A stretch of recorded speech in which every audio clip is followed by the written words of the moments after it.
iki nubwo ibihe byakomera bikamera nk'urutare, Yesu yaza akarumena ibibazo bigashira.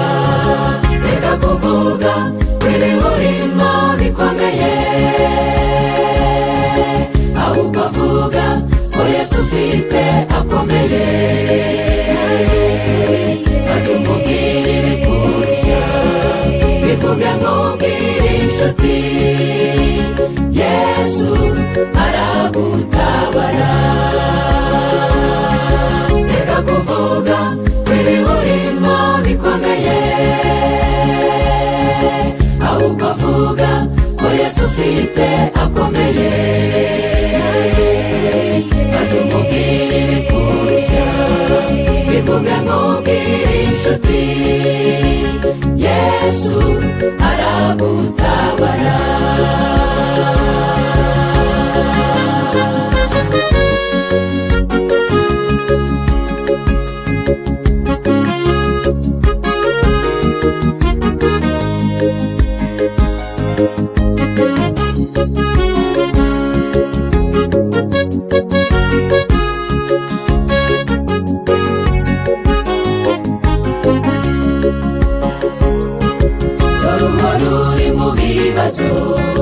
N'uyu munsi ntibikuvaho, umutima uhora wibaza uti Mana wandemeye iki?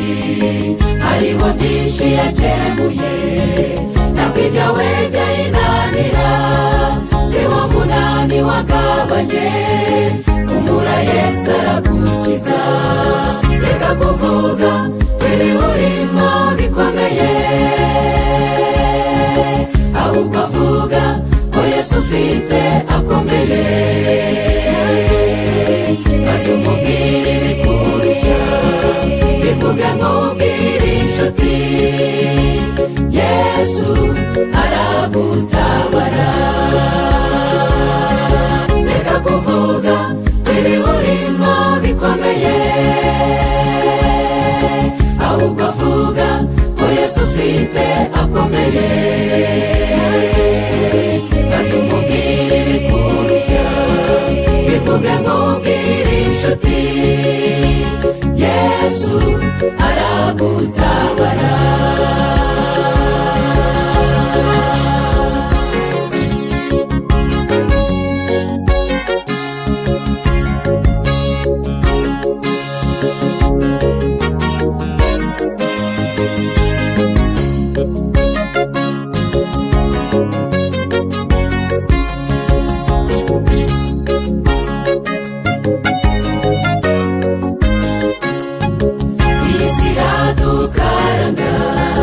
Kugeza dushiririye, kandi ntabirunga ishyiramo, intimba zuzuye imitima. Reka twiringire Yesu, ibyacu arabizi byose, dushima ibyo yadukoreye, n'ibisigaye azabikora. Reka kuvuga ibiwurimo bikomeye, ahubwo avuga ko Yesu ufite akomeye. Maze umubwire ibikurusha, bivuga nk'ubwire inshuti, Yesu aragutabara. Reka kuvuga ibiwurimo bikomeye, ahubwo avuga ko Yesu ufite akomeye.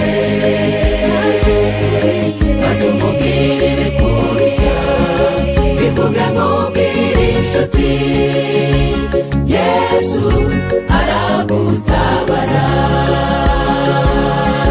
Reka kuvuga ibiwurimo bikomeye, ahubwo avuga ko Yesu ufite akomeye.